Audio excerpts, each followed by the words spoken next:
स्वागत है आपका कैरियर प्लस कोचिंग के ऑनलाइन प्लेटफॉर्म पे। आज हम लोग सीडीपी के एनईपी 2020 से रिलेटेड 30 महत्वपूर्ण क्वेश्चन देखेंगे। एक से दो क्वेश्चन आपको इसमें से जरूर देखने को मिलेंगे। तो चलिए शुरुआत करते हैं, बढ़ते हैं आज के क्वेश्चन की तरफ।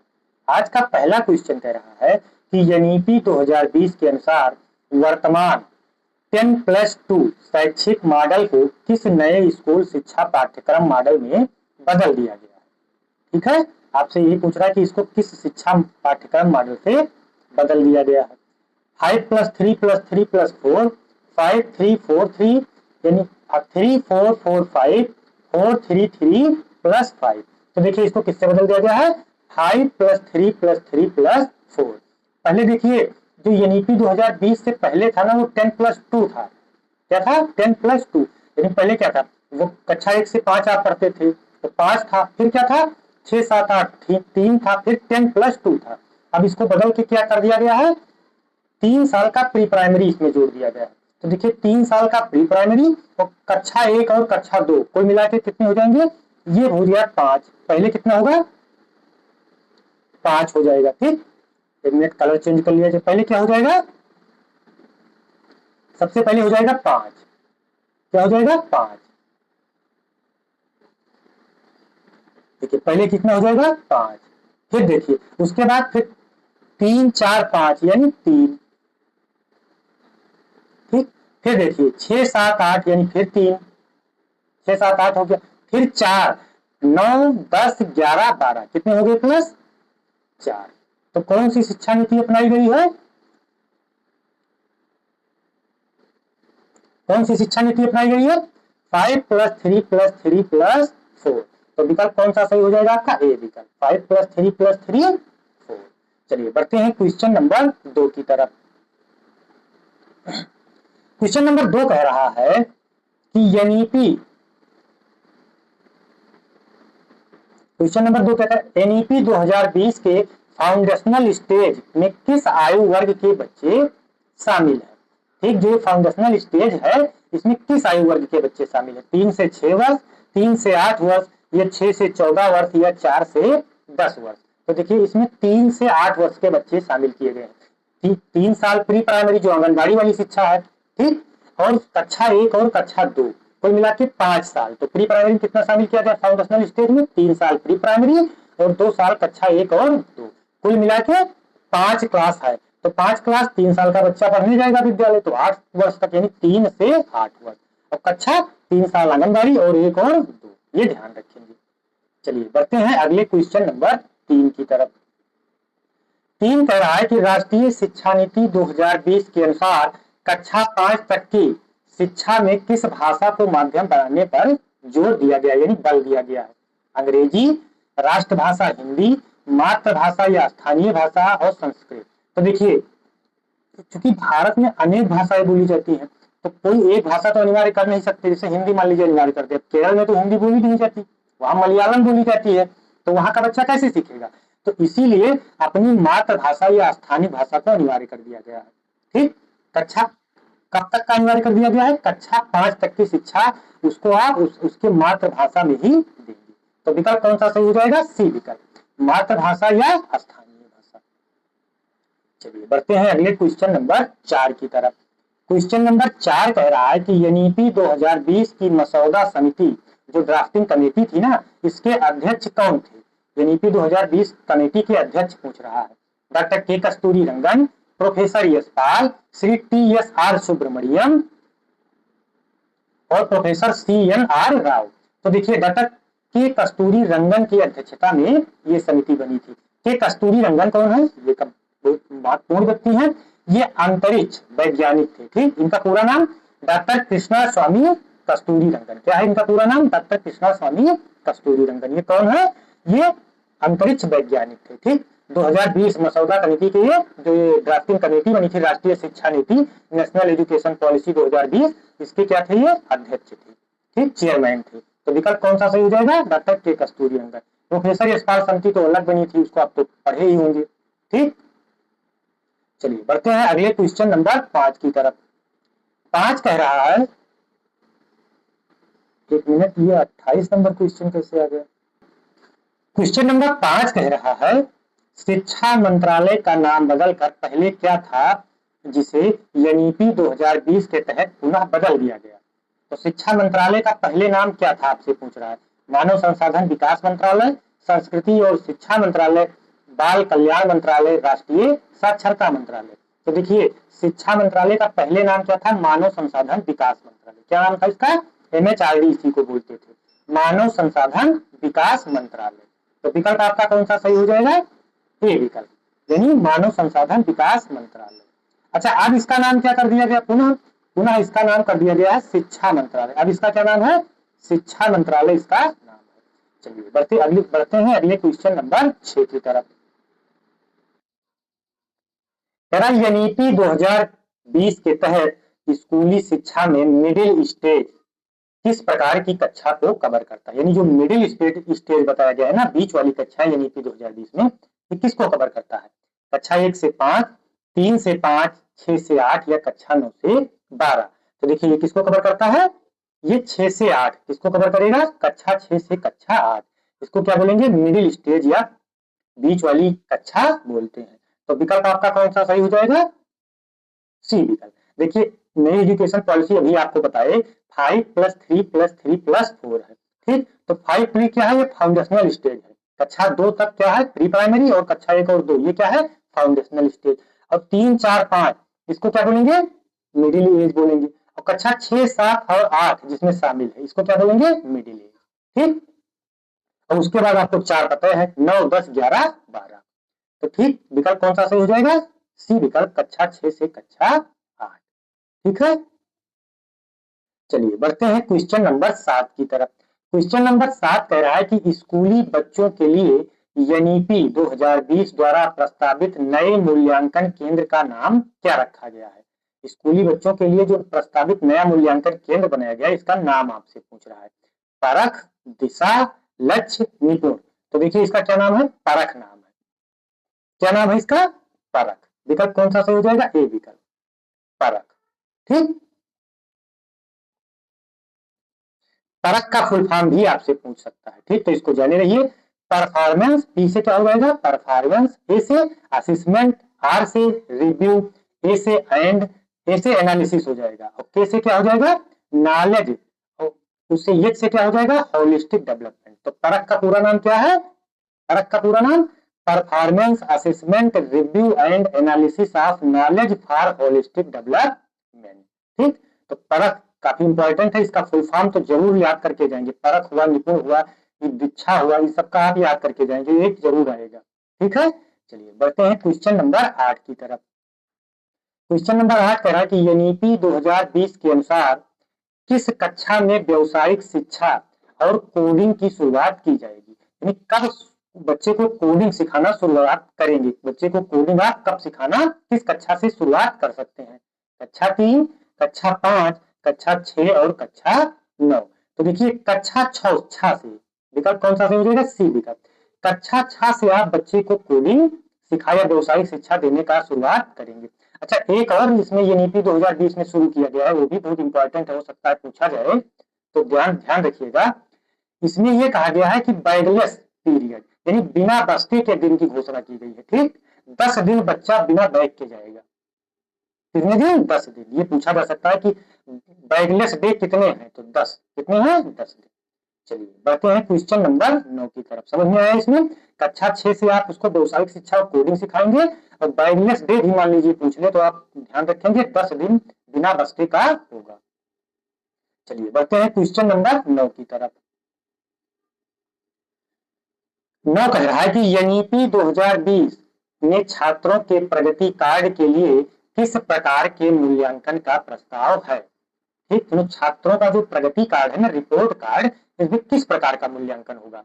केवल शिक्षक द्वारा मूल्यांकन, केवल योगात्मक मूल्यांकन, 360 डिग्री बहुआयामी, होलिस्टिक दिया है तो यही हो जाएगा, रिपोर्ट, केवल सहपाठी द्वारा मूल्यांकन। तो देखिए होलिस्टिक डेवलपमेंट की बात जहां करेगी ना, मतलब बच्चे का समग्र मूल्यांकन हो रहा है, समग्र पहलुओं का मूल्यांकन, इसको क्या बोलते हैं, होलिस्टिक डेवलपमेंट। तो कौन सा विकल्प सही हो जाएगा, सी विकल्प, यानी 360 डिग्री बहुआयामी होलिस्टिक रिपोर्ट कार्ड तैयार करना। तो विकल्प सी सही हो गया। चलिए बढ़ते हैं अगले क्वेश्चन नंबर 10 की तरफ। 10 कह रहा है कि राष्ट्रीय शिक्षा नीति 2020 का मुख्य उद्देश्य शिक्षा प्रणाली को कैसे बनाना है, रोजगारोन्मुखी और व्यवहारिक, रटने पर आधारित और कठोर, छात्र केंद्रित, लचीली और बहुभाषिक, केवल परीक्षा केंद्रित। तो देखिए राष्ट्रीय शिक्षा नीति 2020 का मुख्य उद्देश्य छात्र केंद्रित, लचीली और बहुविषयक। ऐसी कक्षा का निर्माण करेंगे आप जो छात्र केंद्रित हो, लचीली हो और बहुविषयक हो। तो विकल्प कौन सा सही हो जाएगा इसमें? सी विकल्प। ठीक है, छात्र केंद्रित, लचीली और बहुविषयक कक्षा का निर्माण किया जाएगा। ठीक, चलिए बढ़ते हैं क्वेश्चन नंबर 11 की तरफ। 11 कह रहा है एनईपी 2020 के अनुसार सतत व्यावसायिक विकास यानी सीपीडी, ठीक, सस्टेनेबल प्रोग्राम डेवलपमेंट जो है के लिए शिक्षकों को हर साल कितने घंटे का प्रशिक्षण लेना अनिवार्य है। मतलब जो सतत व्यावसायिक विकास कार्यक्रम चलाया गया ना, इसमें शिक्षकों को कितने घंटे का कम से कम मिनिमम प्रशिक्षण चाहिए? 20 घंटे, 30 घंटे, 50 घंटे या 100 घंटे। तो देखिए मिनिमम 50 घंटे, कम से कम 50 घंटे का प्रशिक्षण लेना अनिवार्य है। ठीक है, इसको आप फैक्ट की तरीके से याद करेंगे, कितने घंटे? 50 घंटे। चलिए बढ़ते हैं क्वेश्चन नंबर 12 की तरफ। 12 कह रहा है एनईपी 2020 के तहत उच्च शिक्षा में सकल नामांकन अनुपात को 50% तक बढ़ाने का लक्ष्य किस वर्ष तक रखा गया है? यानी जो सकल नामांकन अनुपात है इसको 50% तक बढ़ाने का लक्ष्य किस वर्ष तक रखा गया है? 30, 2035, 2040 या 2025? तो 2035 तक। कब तक? 2035 तक का लक्ष्य रखा गया है कि 50% नामांकन बढ़ेगा उच्च शिक्षा में। जैसे जो प्राइमरी और प्री प्राइमरी, जो प्राइमरी और मिडिल स्कूल पास करके जाते हैं बच्चे ना, वो आगे उच्च शिक्षा में एडमिशन लें, इसको 50% बढ़ाने का लक्ष्य रखा गया है। ठीक है, तो विकल्प कौन सा सही हो जाएगा? बी विकल्प। ये सब फैक्ट क्वेश्चन है, इनको आप इसी तरीके से याद कर लेंगे। चलिए बढ़ते हैं अगला क्वेश्चन नंबर 13 की तरफ। तेरा स्कूली शिक्षा के लिए नई राष्ट्रीय पाठचर्या ढांचा किसके द्वारा तैयार किया जाता है? जो ये नई मतलब पाठचर्या करिकुलम बनाया जाता है किसके द्वारा, किस संस्था के द्वारा करिकुलम बनाया जाता है? एनसीटी, एनसीईआरटी, यूजीसी या सीबीएसई? तो यूजीसी तो विश्वविद्यालय से संबंधित है, एनसीटी और एनसीईआरटी में आपको बताना है। तो किसके द्वारा बनाया जाता है? ये एनसीईआरटी के द्वारा। पाठचर्या की रूपरेखा कौन तैयार करता है? एनसीईआरटी। तो विकल्प कौन सा सही हो जाएगा? बी विकल्प, एनसीईआरटी। ठीक है, एनसीईआरटी का फुल फॉर्म आपसे पूछा जा सकता है, तो इसका फुल फॉर्म ही है national curriculum framework for school education. ठीक, क्या हो जाएगा इसका?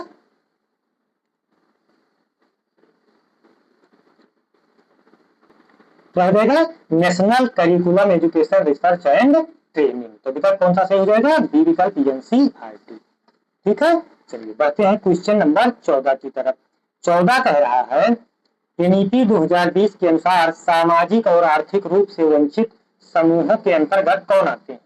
केवल लैंगिक पहचान वाले समूह, केवल अनुसूचित जाति वाले जनजाति, भौगोलिक, सामाजिक, सांस्कृतिक और दिव्यांगता श्रेणियों के आधार पर वंचित सभी समूह, या केवल अल्पसंख्यक समूह। तो विकल्प कौन सा सही हो जाएगा इसमें आपका? इसमें विकल्प आपका सही हो जाएगा सी विकल्प। ठीक है, कौन सा विकल्प सही हो जाएगा? भौगोलिक, सामाजिक, सांस्कृतिक और दिव्यांगता श्रेणी के आधार पर वंचित सभी समूह, जितने मतलब किसी तरीके से वंचित श्रेणी के जो हैं वो किसमें आएंगे?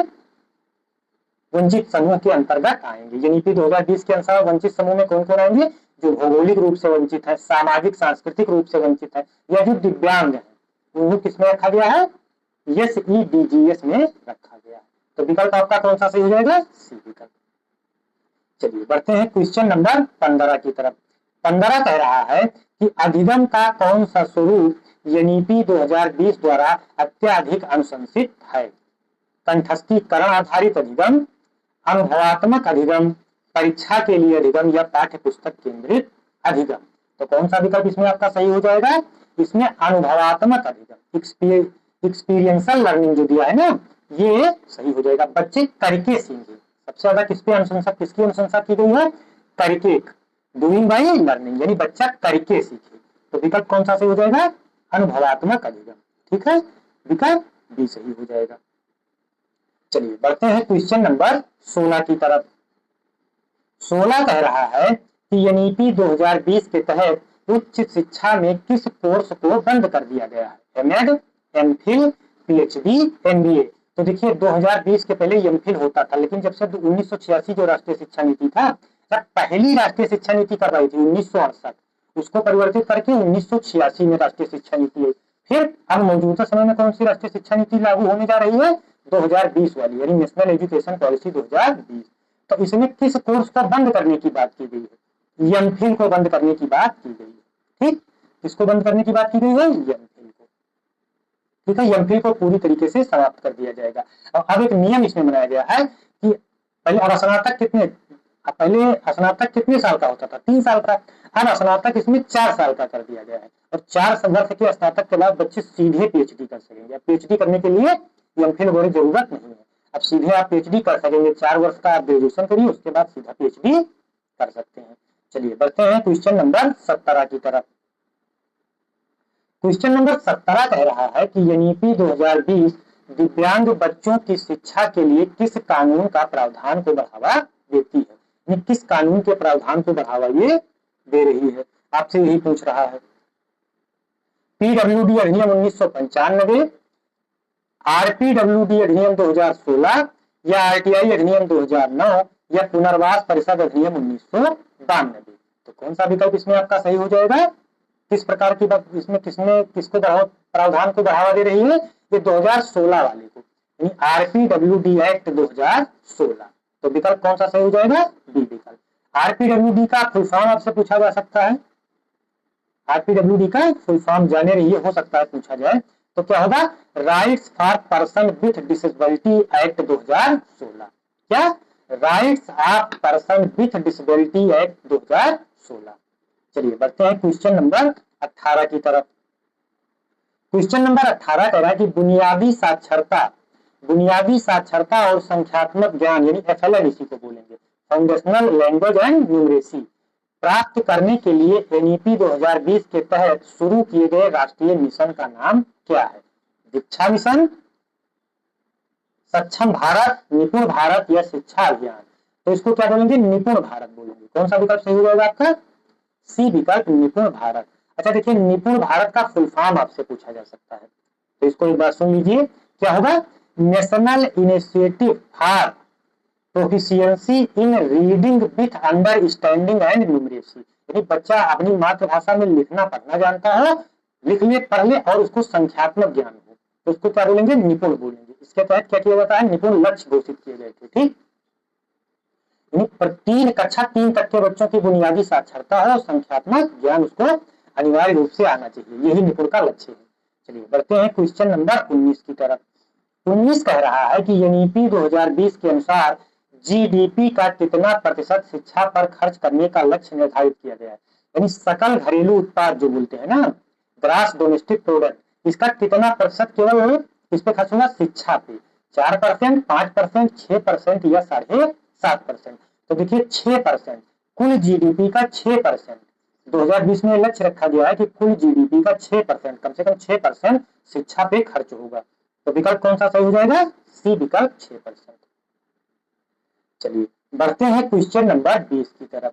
20 कह रहा है कि उच्च शिक्षा के क्षेत्रों में चिकित्सा और कानूनी शिक्षा को छोड़कर पूरे देश के लिए एकल नियामक कौन सा होगा? यानी सिंगल रेगुलेटर पूछ रहा है ना, कौन सा होगा? UGC, HECI, AICTE, NCTE. तो इसमें पूछ रहा है ना, क्या पूछ रहा है कि उच्च शिक्षा के क्षेत्र में चिकित्सा और कानूनी शिक्षा, यानी मेडिकल और इसको लॉ को छोड़ के बाकी सबको एक रेगुलेट करेगा। तो कौन करेगा? भारतीय उच्च शिक्षा परिषद। इन सबको कौन रेगुलेट करेगा? भारतीय उच्च शिक्षा परिषद। लेकिन किसको किसको? मेडिकल लाइन को और कानूनी यानी लॉ की पढ़ाई को छोड़कर बाकी सबके लिए केवल एक संस्था बनाई जाएगी, एचईसीआई, भारतीय उच्च शिक्षा परिषद। ठीक है, चलिए बढ़ते हैं अगले क्वेश्चन नंबर 21 की तरफ। 21 कह रहा है कि एनईपी 2020 स्कूल के किस स्तर पर त्रिभाषा सूत्र को लागू करने की वकालत करता है? यानी त्रिभाषा सूत्र लागू करने की वकालत कब करता है एनईपी 2020?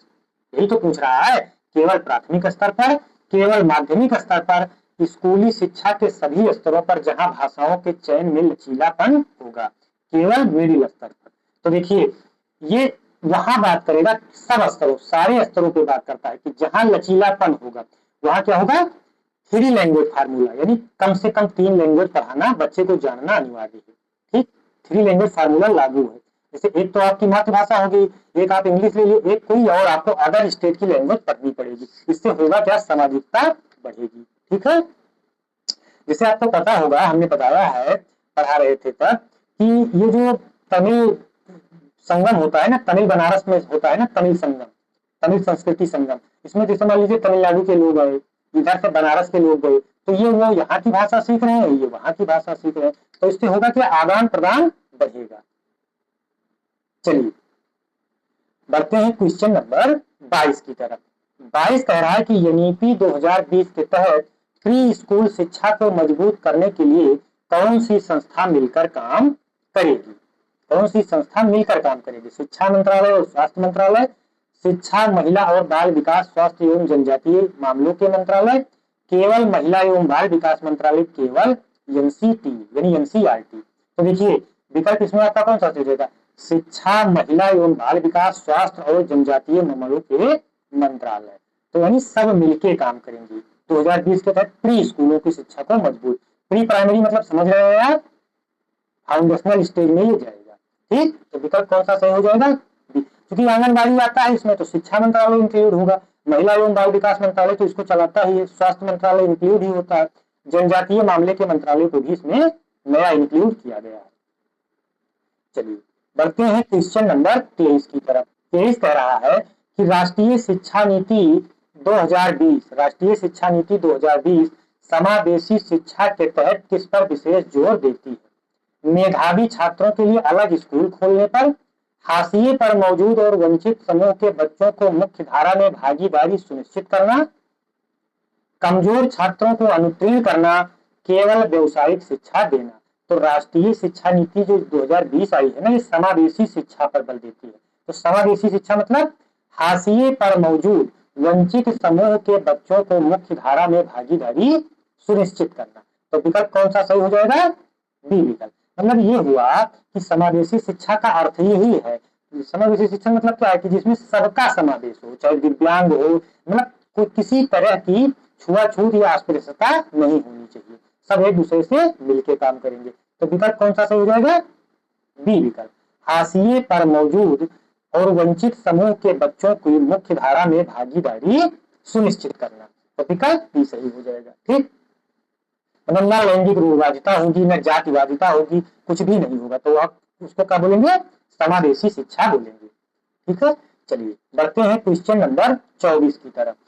24 कह रहा है कि एनईपी 2020 के अनुसार कक्षा 9 से 12वीं तक के बोर्ड परीक्षाओं में क्या महत्वपूर्ण बदलाव प्रस्तावित है। एनईपी 2020 के तहत क्या बदलाव किए जाएंगे, परीक्षाओं को पूरी तरह समाप्त करना, सेमेस्टर प्रणाली या वर्ष में 2 बार परीक्षा का विकल्प और रटने के बजाय वैचारिक समझ परीक्षा, केवल वस्तुनिष्ठ प्रश्न पूछना, परीक्षा का समय बढ़ाना। तो देखिए अब ये नियम बनाया गया था ना 2020 यूनिटी 2020 के तहत कि साल में 2 बार परीक्षा होगी, हाई स्कूल और इंटर में कितनी परीक्षा होंगी, 2 परीक्षाएं होंगी। ठीक है, तो कौन सा विकल्प सही हो जाएगा, बी विकल्प। यानी इसलिए किस लिए बनाया गया था, मतलब तर्क क्या दिया गया था, तर्क ये दिया गया था कि बोर्ड परीक्षा के तनाव को कम करने के लिए, उसको और अधिक लचीला बनाने के लिए 2 बार परीक्षा का आयोजन किया जाएगा और रटने की क्षमता को, मतलब रटने की क्षमता को अलग किया जाएगा और वास्तविक जीवन से उसको जोड़ा जाएगा। तो इसके लिए क्या होगा, 2 बार परीक्षाओं का आयोजन किया जाएगा। शायद पिछली बार उत्तर प्रदेश बोर्ड परीक्षा ने, यूपी बोर्ड ने 2 बार परीक्षा लिया भी है। चलिए बढ़ते हैं क्वेश्चन नंबर 25 की तरफ। 25 कह रहा है कि शिक्षक शिक्षा यानी टीचर एजुकेशन के लिए एनईपी 2020 के अनुसार किस वर्ष तक न्यूनतम डिग्री योग्यता 4 वर्षीय एकीकृत बीएड हो जाएगा।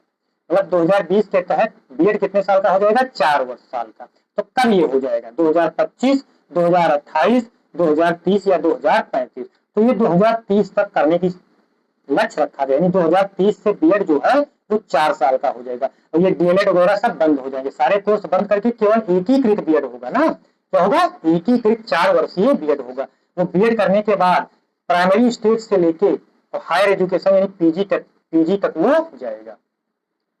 चलिए बढ़ते हैं क्वेश्चन नंबर 26 की तरफ। 26 कह रहा है एनईपी 2020 के अनुसार शिक्षकों की भर्ती के लिए आयोजित होने वाली शिक्षक पात्रता परीक्षा टेट में क्या बदलाव किए जाएंगे? टीटी को समाप्त कर दिया जाएगा। टीटी को स्कूली शिक्षा के सभी स्तरों के शिक्षकों के लिए विस्तारित किया जाएगा। केवल अंकों के आधार पर सीधी भर्ती होगी। टीटी परीक्षा ऑनलाइन से ऑफलाइन की जाएगी। देखिए, अभी आपने देखा होगा कि सुप्रीम कोर्ट का एक जजमेंट आया था कि जो कार्यरत शिक्षक है उनको टेट पास करना है। तो ये कब क्यों आया? क्योंकि एनईपी 2020 में स्पष्ट लिख दिया गया कि टीटी को स्कूली शिक्षा के सभी स्तरों पर, चाहे वो टीजीटी हो, चाहे पीजीटी हो, चाहे प्राइमरी हो या प्री प्राइमरी हो, सब पे टेट अनिवार्य होगा। विकल्प कौन सा सही हो जाएगा इसमें? बी विकल्प। ठीक है, तो टेट आप क्या होगा? सब पे अनिवार्य होगा। तो यानी विकल्प आपका कौन सा सही होगा इसमें? बी विकल्प। टीटी को स्कूली शिक्षा के सभी स्तरों फाउंडेशन से सेकेंडरी तक के शिक्षकों के लिए विस्तारित किया जाएगा। चलिए बढ़ते हैं अगले क्वेश्चन नंबर 27 की तरफ। ठीक, 27 क्या कह रहा है कि एनईपी 2020 के अनुसार अकादमिक बैंक ऑफ क्रेडिट एबीसी जो है ना, अकादमिक बैंक ऑफ क्रेडिट का क्या कार्य है? ये क्या कार्य करती है? छात्रों को शिक्षा के लिए ऋण देती है, छात्रों को डिजिटल रूप से अर्जित अकादमिक क्रेडिट को सुरक्षित रखती है ताकि वे अपनी पढ़ाई बीच में छोड़कर पुनः शुरू कर सके, शिक्षकों के वेतन का प्रबंधन करती है, केवल डिग्रियों को प्रमाणित करती है। तो ये क्या करती है? इसका काम ये है कि छात्रों को डिजिटल, मतलब जो छात्र मान लीजिए हाई स्कूल छात्र ने पास की तो उसके डॉक्यूमेंट को ये क्या रखेगी? सुरक्षित रखेगी। मान लीजिए 3 साल बाद, 4 साल, मान लीजिए आप बीए कर रहे हैं, फर्स्ट ईयर सेकेंड ईयर किए, थर्ड ईयर में आप छोड़ दिए, तो आप जब चाहें तब आप थर्ड ईयर से ही शुरू करेंगे और थर्ड ईयर फोर्थ ईयर पढ़ के आप तब ये कंप्लीट हो जाएगा। तो ये क्या करेगी? छात्रों के डिजिटल रूप से अर्जित अकादमिक क्रेडिट को सुरक्षित रखती है ताकि वो अपनी पढ़ाई बीच में छोड़कर पुनः शुरू कर सके। चलिए ठीक है, समझ में आया? चलिए बढ़ते हैं क्वेश्चन नंबर 28 की तरफ। 28 क्या कह रहा है? 28 कह रहा है कि राष्ट्रीय शिक्षा नीति 2020 के अनुसार भारतीय ज्ञान प्रणालियों को पाठ्यक्रम में कैसे शामिल किया जाएगा?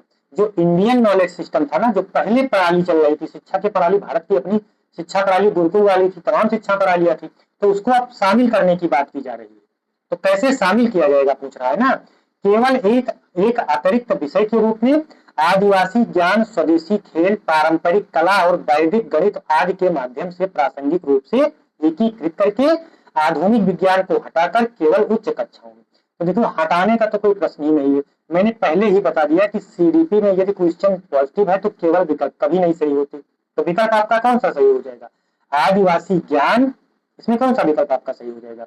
आदिवासी ज्ञान, स्वदेशी खेल, पारंपरिक कला और वैदिक गणित के माध्यम से इसको शामिल किया जाएगा। ठीक है, किस माध्यम से शामिल किया जाएगा? वैदिक गणित के माध्यम से शामिल किया जाएगा। तो विकल्प आपका कौन सा सही हो जाएगा? बी विकल्प, यानी आदिवासी ज्ञान, स्वदेशी खेल और पारंपरिक कला और वैदिक गणित के रूप में इसको शामिल किया जाएगा। चलिए बढ़ते हैं क्वेश्चन नंबर 29 की तरफ।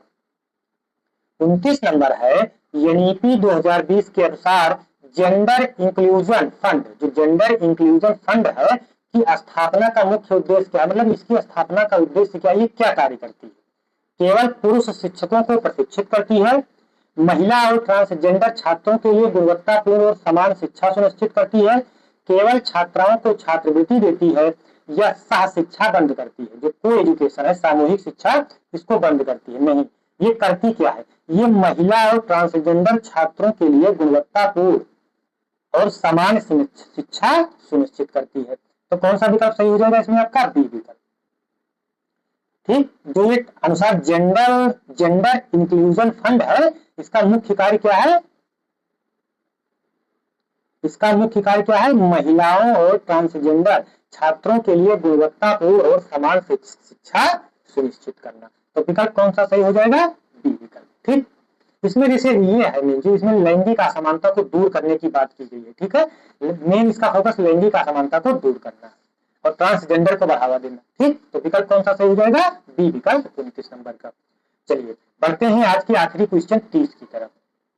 30 क्वेश्चन थे, एक सीरीज इस पे आपको और मिलेगी पैडागोजिकल से। मान लीजिए पैडागोजिकल टाइप के क्वेश्चन आ जाए एनईपी 2020 से, तो भी आप उसको कर लीजिए। कल इस पे एक 30 क्वेश्चन की एक PDF और आपको दूंगा, यही पढ़ लेंगे तो एनईपी से एक भी क्वेश्चन आपका गलत नहीं होगा।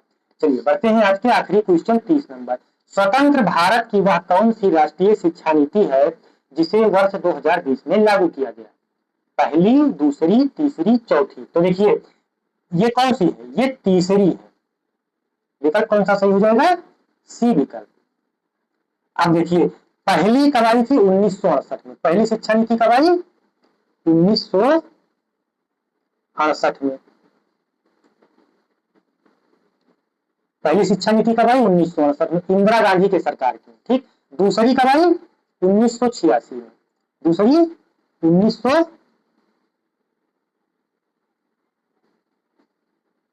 दूसरी शिक्षा नीति कब आई है? 1986।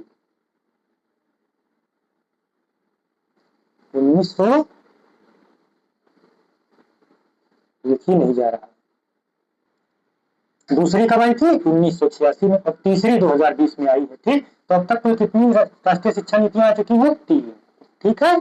34 वर्षों के बाद ये आई है 2020 वाली। इससे पहले कब आई थी? 1986। 30 क्वेश्चन था। बाकी कमेंट में आप लोग बताएंगे क्लासेज आपको कैसी लगी। धन्यवाद, मिलते हैं नेक्स्ट सेशन में।